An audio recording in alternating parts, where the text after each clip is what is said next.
Hey, everybody, we're back live at the campaign headquarters for the Kenton County Democrats at the Kenton County Fair. Yeah. Yeah. No corn dogs or beer yet, but I got those on my schedule for later. I got the soft serve. I'm all about the soft serve. All Ready right, for that? all right, Yes. all right. Well, maybe that's after the corn dog. Yeah, You have to have exactly. dessert, right? So we have with us today Jordan Baldridge, Democratic candidate for County Commissioner, District 3. Yes. All right. District We 3. got it right this time. And George's going to talk about, you went to the Fiscal Court meeting last night on a pretty hot topic, and Yes. wanted to kind of get us an update on that and talk about this technology in general. So just take it away. Yeah. So last night, the Fiscal Court was going to consider whether to allow the Kenton County Police to start receiving bids for an ALPR, automated license plate reader system from Flock. However, once it started up, we learned very quickly that they actually removed it from the docket, but they were still going to have a presentation from the Chief of Police, Chief Spike Jones. And he did give a presentation. And they also moved all of the community remarks to after the presentation, which was unusual, but honestly, I actually did appreciate it. I will give them credit for that because it did allow us to react and for people to listen to the chief and understand what he was saying and the points that he wanted to make, and then still voice our opinions, which That does seem to make sense because there could have been some answers in that presentation, save some time.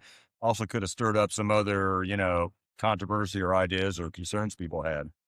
Yeah. So I would say it was a bit interesting. So I had actually sent a letter to the Fiscal Court, to Judge Knockelman and the commissioners, basically urging them to reject the proposal. Just flat out, please reject the proposal.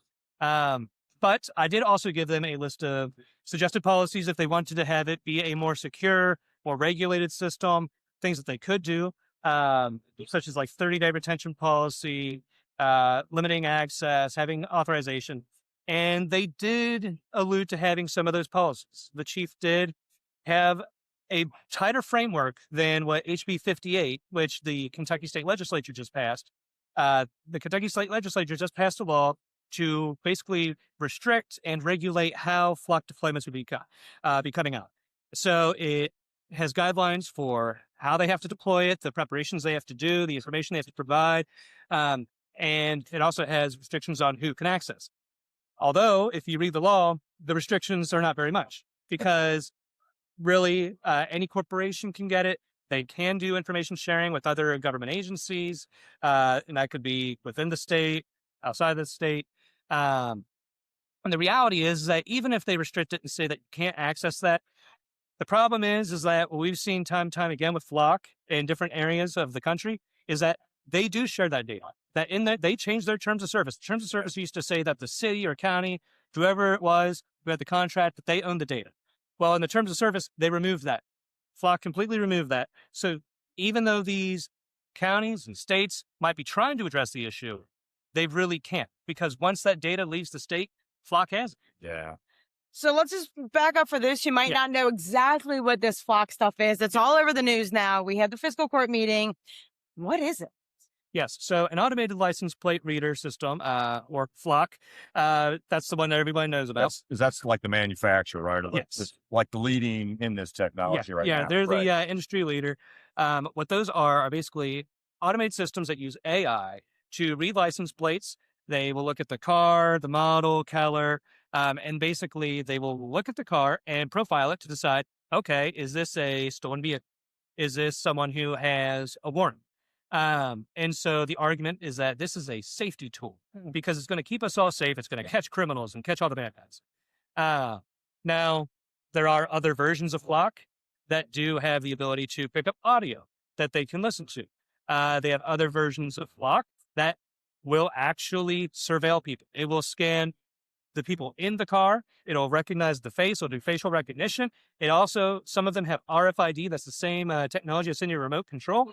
They can use that to ping and pick up your GPS signals and other signals off of your devices in your car. So your laptop, your phone, your tablet, your watch, your AirPods.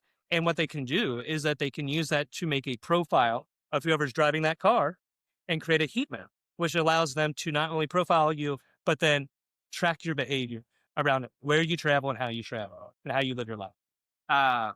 So it's that tracking piece, right? It's not just that they have the camera to catch bad guys. Yes. It's that tracking piece. They can literally track everywhere you go. Exactly. And the other issue there too is, like I alluded to with the data aspect, is that, even if you put in a 30-day limit so that you can't track people per se, that information is still going into the AI. It's still feeding the AI. So even though if they purged it off of their storage, it's already been fed in. So now it already has that license plate and that car and that vehicle and that person. They're already in the system. And it's going to keep hitting them. So everybody who came out here to the fair out here in Independence, every single person who came here got identified by Flock, or at least their license plate got scanned by Flock, because Independence is gated by Flock. A lot of people don't realize that. No, I did not realize that. So let me ask you a question, because it seems like it's all tied around vehicle, but can Flock cameras, again, not in this scenario, but can they be deployed and just used on streets just for pure facial recognition of pedestrian traffic and that kind of thing? Yes, they can. And they can stream it. They can stream it just like it's a webcam, like what you're using right now. Right. In fact, in Georgia, Flock got into some trouble because as a presentation, they said, oh, look, we can just go right into your cameras and show you.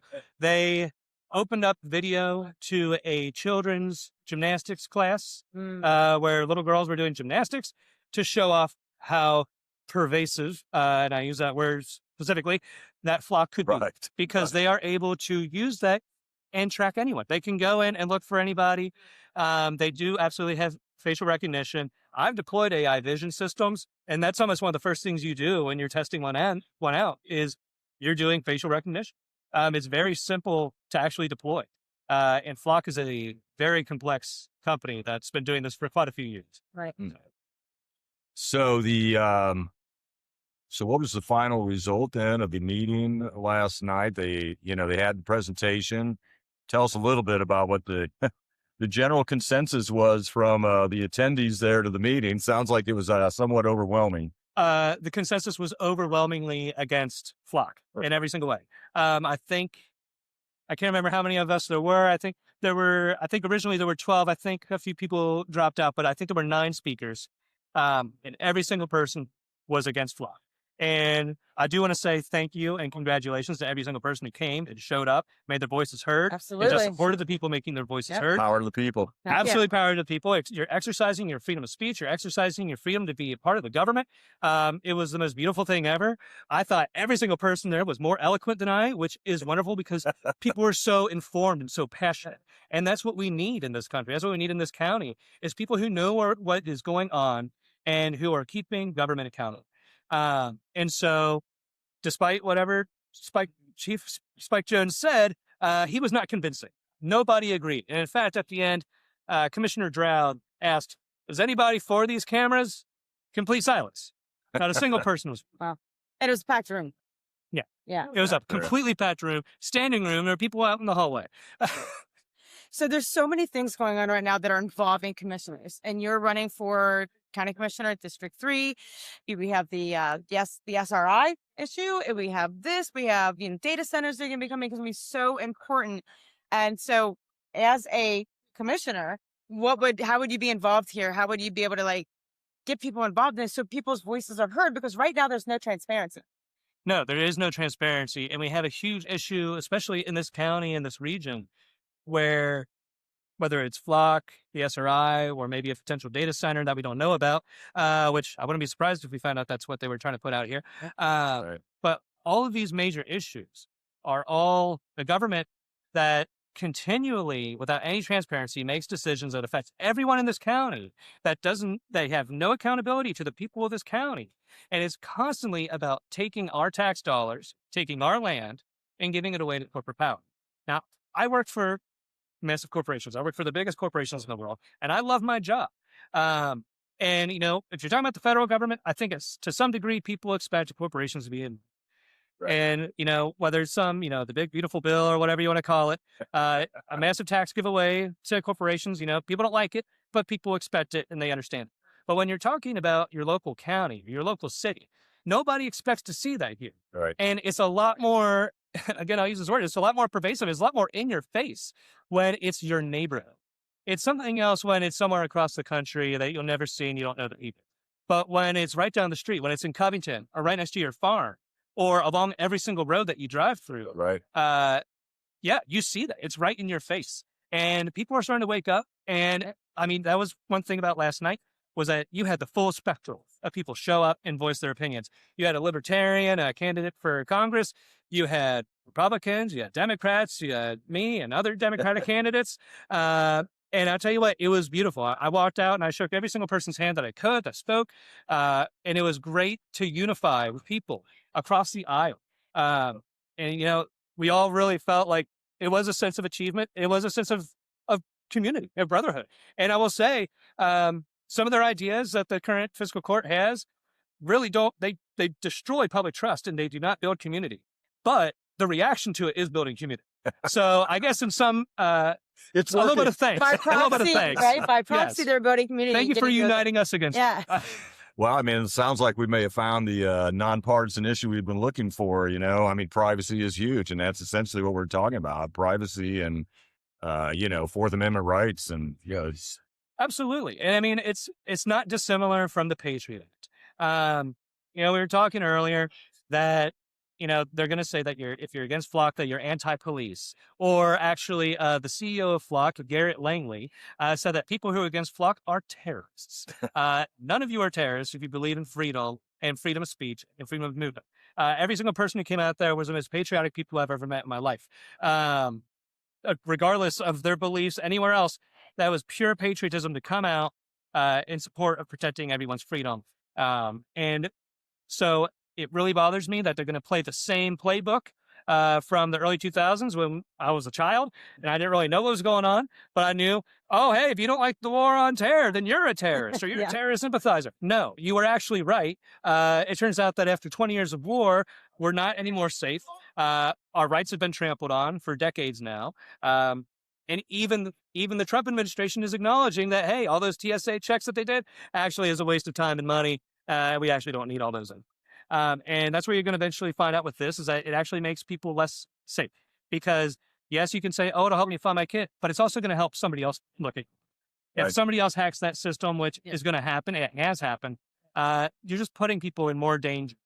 There's been abuses across the country where people have been caught stalking, extorting, using these cameras for unethically or just downright for horrible criminal, reasons. right? And we have to stop them. We just got to keep it out of Kenton County. They got to get the flock out. Yeah. And, I like how you said, it's different when it's local, but I think that what we're seeing at the national level is so much of our rights are being took away by executive power. Yeah. We're seeing it with this administration across the board. And I think no matter what side of that aisle you're on, you're seeing that. And it's trickling down to the local level where people are like, that's enough, not in my Yeah. backyard. Yeah. Hey, it Yeah. is actually happening to me. Absolutely. Instead of the other person, so I'm not going to worry about it. It's not me. It is me now. That's right. Absolutely. absolutely. That's a really great point. So, well, thank Jordan? you for coming Yeah. on. Thank you very much. I Thanks really for joining us appreciate at the it. fair, man. Always great to see you Good too to and see talk you to you. I too. can't wait for the next one. Well, we'll have you on to talk about your candidacy. But thanks for coming to talk about something you are very well versed in. Appreciate Thank it. you very much. All right. All right. Thanks. Peace out.